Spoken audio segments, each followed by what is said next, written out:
A continuación, en Radio Nuevo Tiempo presentamos Diálogo Bíblico.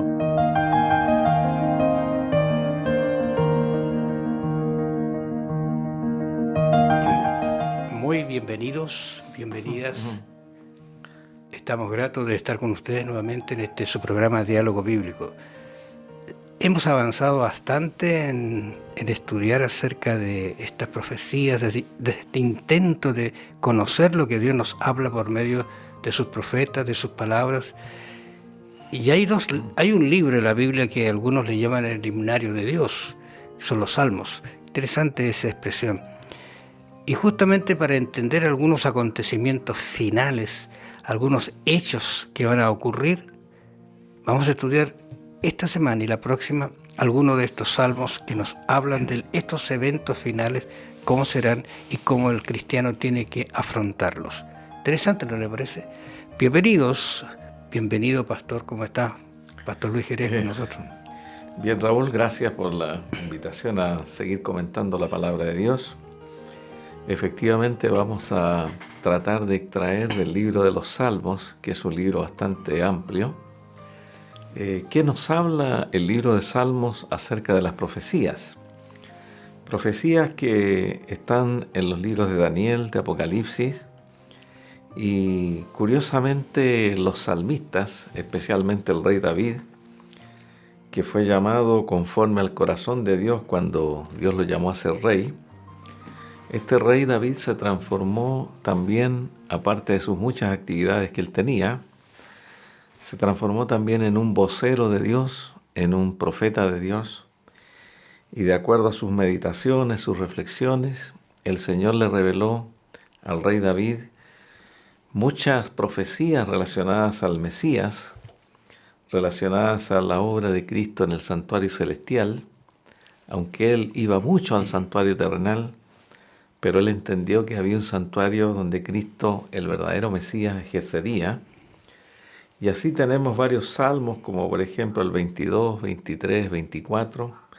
También el Salmo 24 que nos habla del Rey de Gloria, el Salmo del Pastor, el Salmo de la crucifixión de Cristo.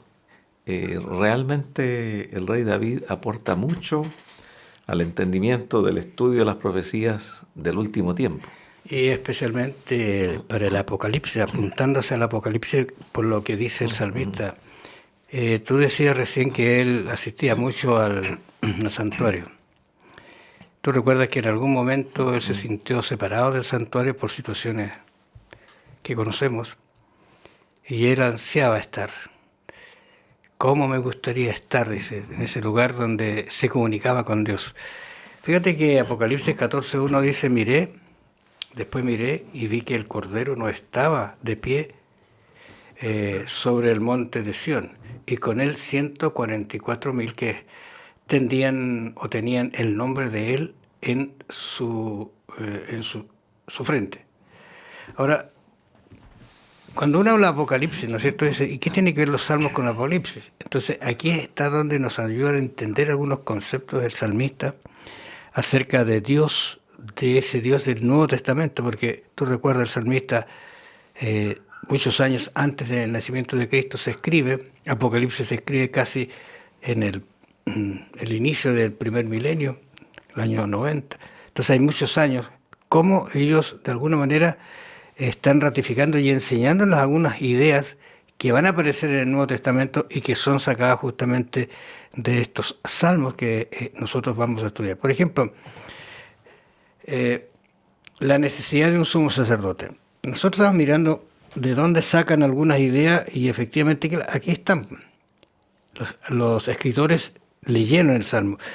Mire, y en Hebreos 11, porque después vamos a mirar un poquito el Salmo 122, pero mire Hebreos 9:11, dice, pero estando ya presente Cristo, sumo sacerdote de los bienes venideros, el más amplio y más perfecto tabernáculo, no hecho de manos, es decir, no de esta creación. Fíjate que yo digo, ¿cómo escribe el salmista pensando en el santuario que se hizo? Pero no es ese donde está Dios, dice. ¿Te fijas? te lleva al cielo, donde hay un tabernáculo, y no por sangre de machos cabríos, y nuevamente vuelve a la idea humana, ¿no es cierto?, a la idea de los sacrificios, sino por su propia sangre, y vuelve a mirar hacia el futuro. El salmista está profetizando prácticamente lo que iba a ocurrir. Entró una vez para siempre en el lugar santísimo, habiendo obtenido eterna redención. ¿Plan de salvación? Claro, correctamente, de acuerdo a lo que mencionaste en el texto de Apocalipsis 14:1, este texto hay que comentarlo un poco más relacionado con el santuario, porque aquí aparecen 3 palabras importantes que los salmos las destacan. Por ejemplo, el cordero, el sacrificio, se menciona en los salmos 12 veces. David menciona lo que significa el sacrificio y el holocausto de manera separada 7 veces. Entonces aquí el Cordero que habla Apocalipsis se refiere al Mesías, se refiere a Cristo. Y en el monte de Sión, que también aparece muchas veces en los Salmos, aproximadamente 7 veces, el monte de Sión, se refiere al monte Moria, en primer lugar, porque así se llamaba. Posteriormente se llamaba Jerusalén, y el templo que edificó Salomón con David estaba allí en el monte de Sión. Entonces el monte de Sión pasó a ser símbolo de victoria, símbolo de la presencia de Dios, un símbolo de vencer a los enemigos de Dios, y el monte de Sión también está en Apocalipsis y va a seguir con ese nombre. O sea, los 144.000 que aparecen allí van a estar en pie en el monte Sión con el nombre escrito en su frente. Eso significa que hay 2 cosas importantes. El nombre para un israelita, y según la Biblia, significa carácter. El nombre significa personalidad. Y en este caso, el nombre se refiere a que tienen la ley en el corazón. Tienen el nombre de Dios, tienen el carácter de Dios y son los triunfadores, porque este texto está puesto justamente después que aparece la bestia y aparece Apocalipsis 13 y toda esa profecía. Aquí están los triunfadores. Luego se explica en el resto del capítulo por qué son triunfadores. Interesante, porque el Salmo 122 ya comienza a exponer algunos de estos aspectos que tú estás mencionando.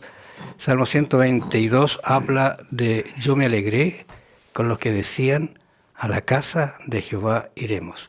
Bueno, era una realidad, porque David, como tú decías y dijiste, fue muy asiduo a la casa. Incluso él preparó la liturgia y también preparaba que tenía gente que solo se dedicaba a entonar los cantos y ensayarlos para presentarlos en alabanza en ese templo maravilloso.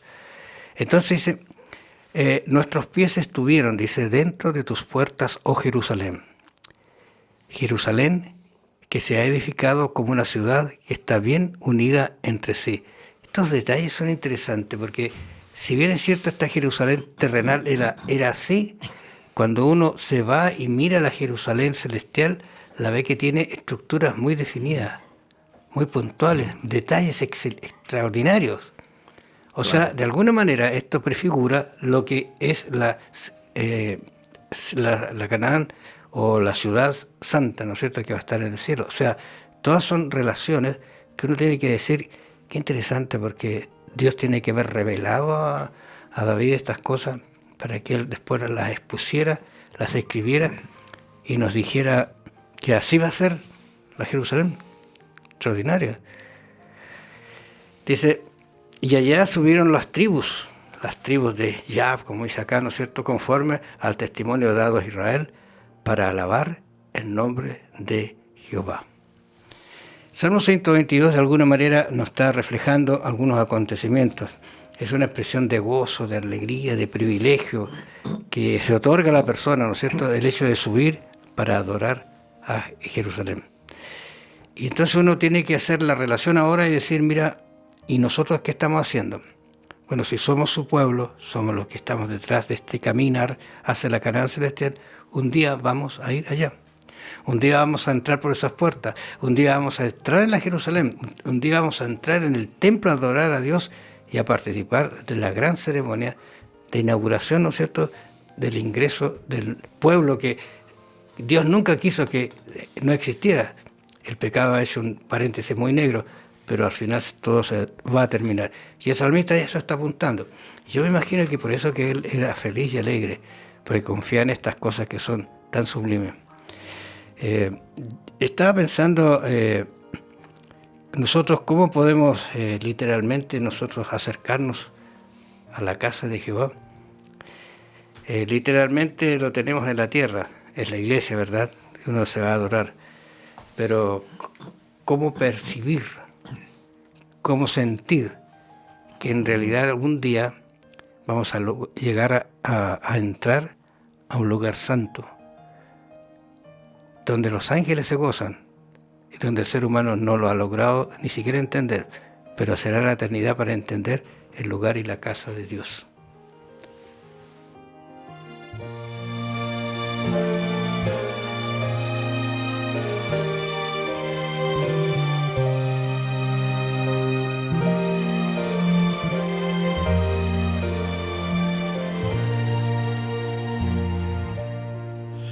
Jesús espera hoy entrar en tu ser.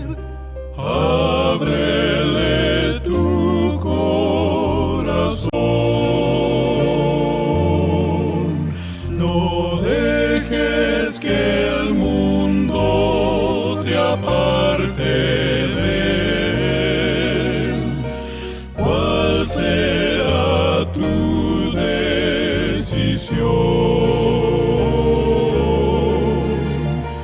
Cada momento esperando está y ahora te llama otra vez. Si le abres la puerta de tu corazón, Él será tu Salvador. Si das este paso hacia Cristo el Señor, tierno te recibirá.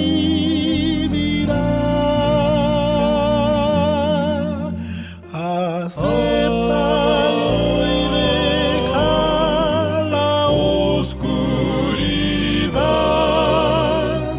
Él morará en tu ser.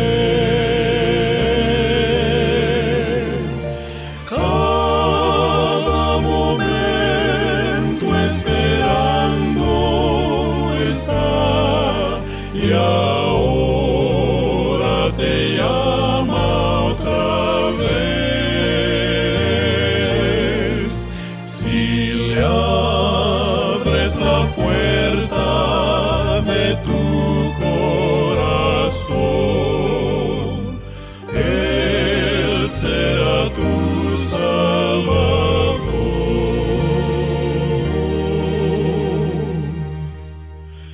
Él será tu Salvador,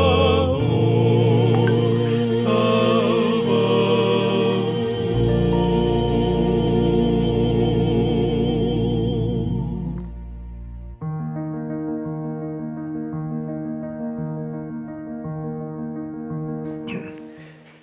Cuando uno mira los salmos, y lo habíamos dicho, tiene tanta relación con el Nuevo Testamento, especialmente lo que hablan de los libros proféticos de Apocalipsis.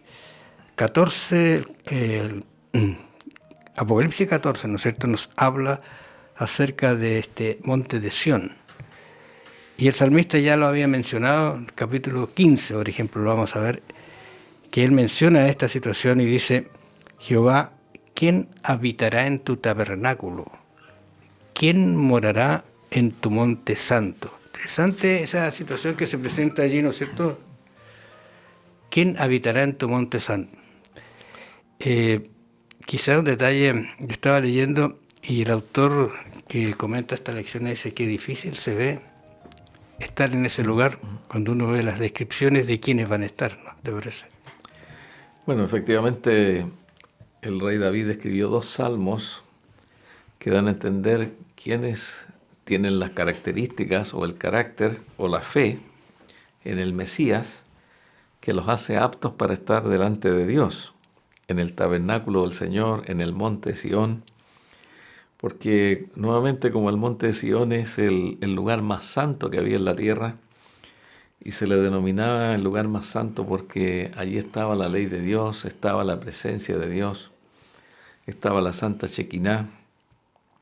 Era el lugar donde se llevaba la sangre de los corderos para la expiación del pecado. Y es por eso que para acercarse al templo, los israelitas se preparaban. No era llegar e ir al templo. Había que tener una preparación espiritual, un arrepentimiento, una fe, una confianza en el Mesías. Y es por eso que David habla mucho de esta intercesión de Cristo a través del sacerdote, que es un tema que aparece también en la lección. David es el primero que hace una aplicación importante del sacerdocio de Cristo allí en el Salmo 110, verso 4, donde dice: tú eres sacerdote para siempre según el orden de Melquisedec. Se está refiriendo a Cristo, a un sacerdocio superior al sacerdocio de Aarón. Y allí está la descripción del carácter de aquellos que van a estar delante del templo del Señor. Fíjate que hay una relación muy importante acá entre el Salmo que estamos leyendo, que es el Salmo 15 y el 24. Si uno lo mira con tranquilidad, el 24 son casi las mismas expresiones, pero tiene una introducción diferente. Dice: de Jehová es la tierra y su plenitud, el mundo y los que en él habitan. Está colocando a Dios como soberano sobre todo. Y luego dice que porque él la fundó sobre los mares y la afirmó sobre los ríos. Y viene la pregunta ahora nuevamente diciendo: ¿quién subirá al monte de Jehová y quién estará en su lugar santo? Y comienza a hacer una descripción que está también en el Salmo 15. Él dice: el limpio de manos y puro de corazón, el que no ha elevado su alma a cosas vanas ni jurado con engaño. Eso dice que extraordinario y qué difícil se ve al mirarlo así. Pero cuando uno se va a Apocalipsis, si tú tienes ahí Apocalipsis, está el Cordero y su compañía y de pie en el monte santo de Dios. Estamos hablando de Apocalipsis. Claro, efectivamente, ambos salmos tocan un tema muy importante que está en Apocalipsis, porque los 144.000 no tienen engaño en sus bocas. Uh-huh. El Salmo 24 dice aquí: ¿quién subirá al monte de Jehová? Y dice: el limpio de manos, puro de corazón. Y también dice allí: el que no tiene engaño ni jurado con engaño. Y el Salmo 15 nos dice que habla verdad con su lengua, en su corazón, y no calumnia con su lengua. Entonces, al parecer, el engaño está en estos 2 salmos y también está allí reflejado como una de las características principales de los 144.000 en la profecía de Apocalipsis 14. Fíjate que cuando dice la descripción en Apocalipsis acerca de los redimidos, de estos especiales, justamente dice: estos son los que no se contaminaron con mujeres, pues son vírgenes. Está haciendo alusión, ¿no es cierto?, a una iglesia pura que no transó y permaneció fiel a los principios de Dios, a pesar de las circunstancias y las situaciones porque tuvo que pasar esa iglesia.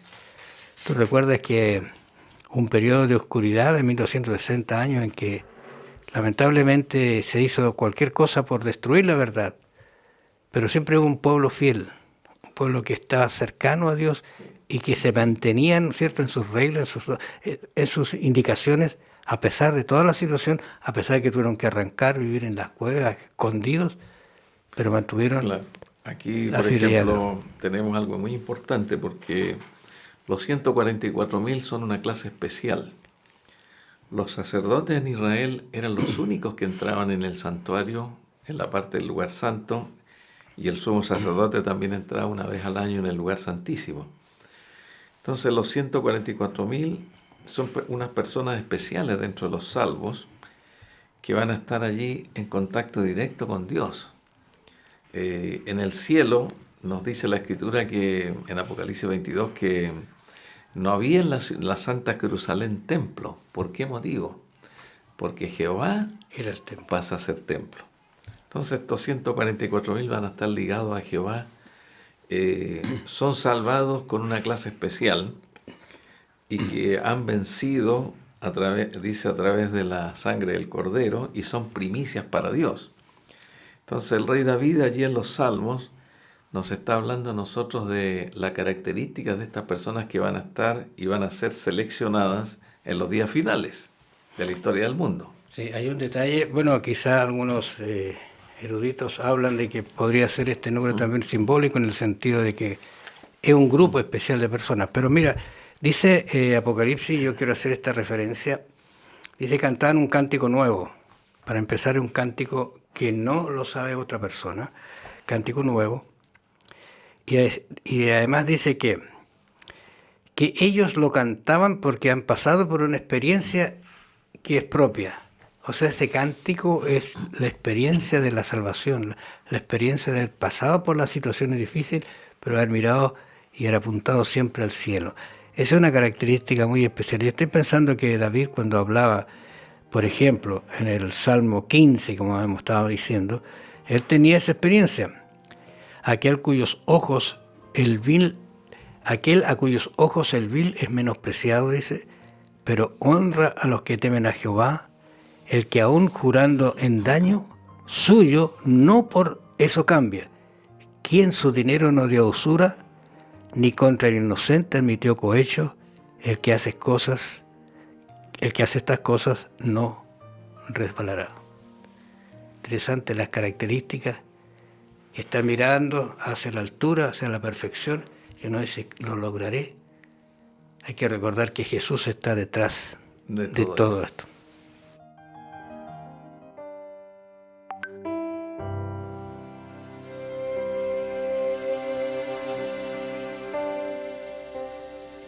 Hoy me detuve y comencé a soñar. Cerré mis ojos para así volar. Y vino un ángel en mi dirección. Me dijo, ven, su mano me extendió. Y me llevó a un lugar de paz. Había salvos en todo lugar. Me daban gracias con la canción. Miré al ángel con gran emoción. Oh, hijo, ven, este es tu lugar. Tu lucha fue valiente. No sufras más, no llores más.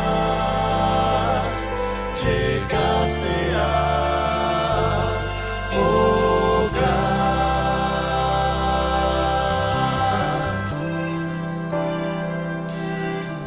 El ángel me explicó la situación. Hay una historia en cada corazón, de un libro que pudiste entregar, o una revista que fuiste a dejar. Esas semillas que plantaste ayer, el Santo Espíritu hizo crecer. Y puedes ver que hoy están aquí, pues tu misión cumpliste estando allí. Oh, hijo, ven, este es tu lugar. Tu lucha fue valiente. No sufras más, no llores más. Llegaste al hogar. Oh, hijo, ven, este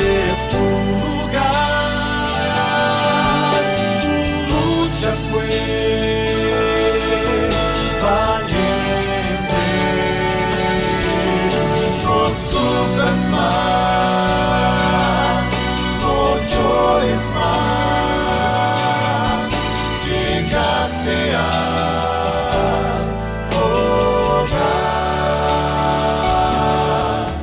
No sufras más, no llores más, llegaste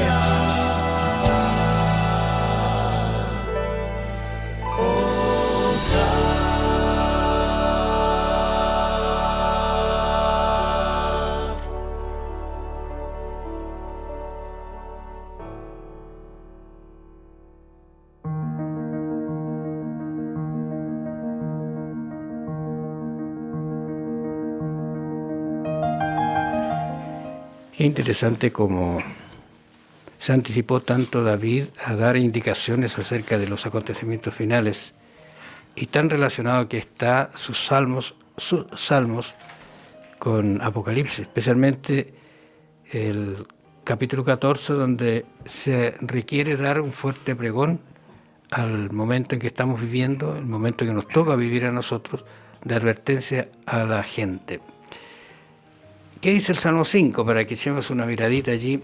El Salmo 5 tiene unos 12 versículos y tiene una estructura realmente impresionante. Y yo digo, ¿cómo lo hicieron? Pero guiados por Dios se pueden hacer muchas cosas maravillosas en realidad. Él habla primero de que Dios lo escuche y termina diciendo que Él es el escudo. Y entre todas esas expresiones va mostrando lo que el ser humano tiene, lo que yo tengo y cualquiera de ustedes tiene, pero que Dios al final es una fortaleza para cada uno de nosotros. Sí, efectivamente este salmo es el tercer salmo que escribió el rey David según el orden que aparece en el libro de Salmos, y presenta las características de los que siguen a Jehová, de los que están con Dios, de los que han amoldado su vida al Señor, y también el contraste que hace en este salmo con aquellos que son los malos, o vamos a decir los buenos y los malos. Aquí nos habla y nos dice que en la boca de ellos no hay sinceridad. Estos malos que están acá reflejados por David son los que nunca van a llegar al monte de Sión, no van a llegar al santuario. La palabra sinceridad que aparece aquí, no tienen la sinceridad en sus labios.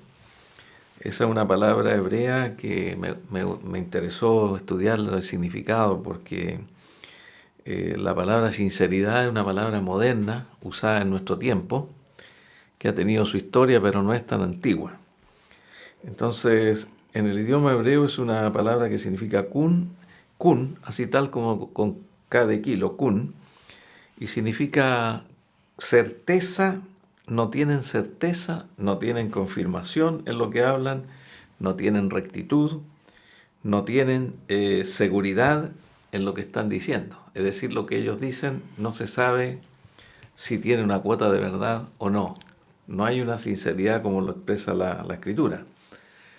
Entonces, nos habla aquí en Apocalipsis que va a haber una gran definición en los días finales, sobre todo en el tiempo de la cosecha que se espera.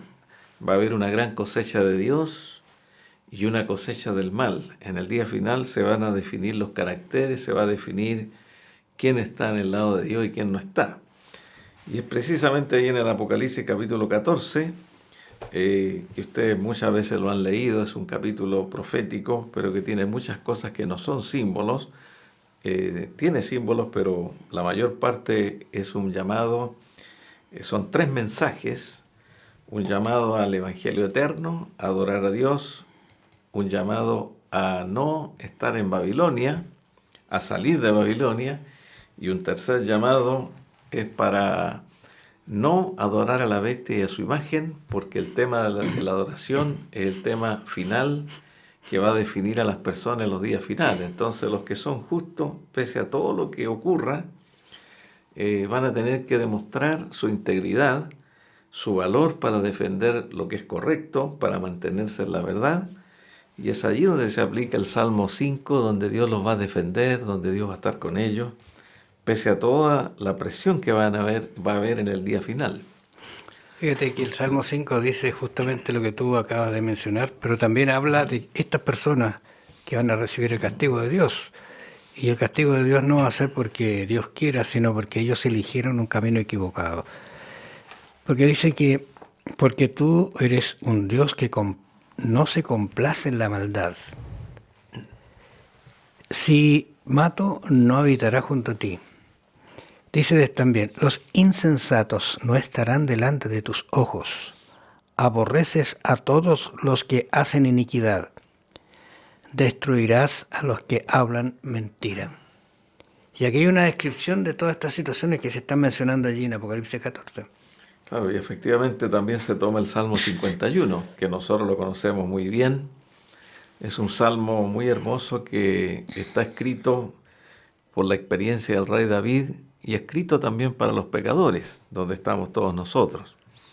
El Salmo 51 menciona la tragedia del pecado, cómo se produce el arrepentimiento, cómo se produce ese alejamiento de Dios y ese acercamiento. Y una vez que la persona está justificada, está perdonada, porque Dios es el único que puede limpiar con hisopo nuestras almas, dice, entonces enseñaré a los transgresores el camino y los pecadores se convertirán a ti. Publicaré con mi boca tu alabanza. Es decir, Apocalipsis 14 es un capítulo íntegramente evangelístico, de advertencia, de amonestación, que van a tener que realizar los que ya están justificados, los que están ya perdonados y que han entendido la obra de Cristo en su favor. Estaba mirando, fíjate, porque la Biblia tiene tantas relaciones unas con otras. Por eso que para entenderla hay que mirar hacia allá, hacia atrás, hacia adelante y se aclara. Fíjate cuando uno mira Isaías y habla incluso el momento en que él escribe, en el que está recibiendo la visión. Y habla de un trono alto, sublime, y sus faldas llenaban el templo. Que yo me llevo a Apocalipsis y digo, ahí está el trono de Dios también mostrado, ¿no es cierto? De alguna manera. Y ahí había serafines que cubrían su rostro, qué sé yo. Y en el uno y el otro lado decían, santo, santo, santo, ¿no es cierto? Extraordinario, es el trono de Dios. Incluso dice, los que cierran las puertas se estremecieron cuando esto ocurrió. Tiene que ser un espectáculo extraordinario la visión que está viendo Isaías. Y él dice que hay de mí que soy muerto, porque he visto una gloria que estaba por encima de su conocimiento. Y ahí nosotros, tú recuerdas que hay un carbón tomado desde nada menos que del lugar santo, santísimo, del altar, ¿no es cierto? Ahí está el santuario nuevamente, y lo purifican. Pero luego tú miras aquí y te hiciste una descripción acerca del Salmo 51. Este es un salmo que refleja que Dios, si bien es cierto el pecado puede ser muy grande, pero cuando hay un arrepentimiento genuino y te colocas en las manos de Dios, Dios te perdona y te hace justo para entrar a ese santuario. Sí, y aquí tenemos otro texto interesante, así como el Salmo 51 nos habla de la limpieza que se produce a través de la obra de Cristo. No quites de mí tu Santo Espíritu, le pide el rey David allí al Señor, porque el Espíritu Santo es el que nos mantiene en contacto con Dios, es lo que nos da luz, nos explica las cosas que no entendemos, nos guía. Aquí en Hebreos capítulo 9, 14 también nos habla y nos dice, cuánto más la sangre de Cristo, el cual mediante el Espíritu Eterno se ofreció a sí mismo sin mancha a Dios, limpiará vuestras conciencias de obras muertas, para que sirváis al Dios vivo. Esto es importante porque no podemos servir al Dios vivo si no hay una obra del Espíritu Santo y si no hay una obra de la sangre de Cristo limpiando nuestras conciencias. Nuestra conciencia cada cierto tiempo se contamina, impide un servicio agradable a Dios. Y todos nosotros estamos llamados a hacer algo para Dios en nuestro medio, según nuestros dones y talentos que tengamos, para que lo podamos servir con prosperidad, con éxito. Dios espera que nosotros podamos tener esta limpieza de conciencia para poder hacer la obra que Él nos pide. Fíjate que Pablo, hablando de esta situación, dice, al que no conoció pecado, por nosotros lo hizo pecado, para que nosotros fuésemos hechos justicia de Dios en él. Qué maravillosa gracia. Amén. Qué encuentro más maravilloso será saber que un día tú y yo podemos estar en esas mansiones celestiales y gozarnos de ese santuario extraordinario y estudiarlo por la eternidad, porque donde se fraguó el plan de salvación es en ese santuario. Pero por sobre todas las cosas, mirar al que hizo posible nuestra salvación. Cuando miremos lo que nosotros dejamos, no vamos a querer recordarlo, porque lo que tenemos será tan maravilloso que llenará nuestro entendimiento, nuestra vida, y vamos a ir día a día conociendo más del amor de Dios. Prepárate para estar con Él. Que el Señor te bendiga y nos vamos a encontrar la próxima semana. Escuchaste en Radio Nuevo Tiempo Diálogo Bíblico. Sigue en la sintonía de La Voz de la Esperanza.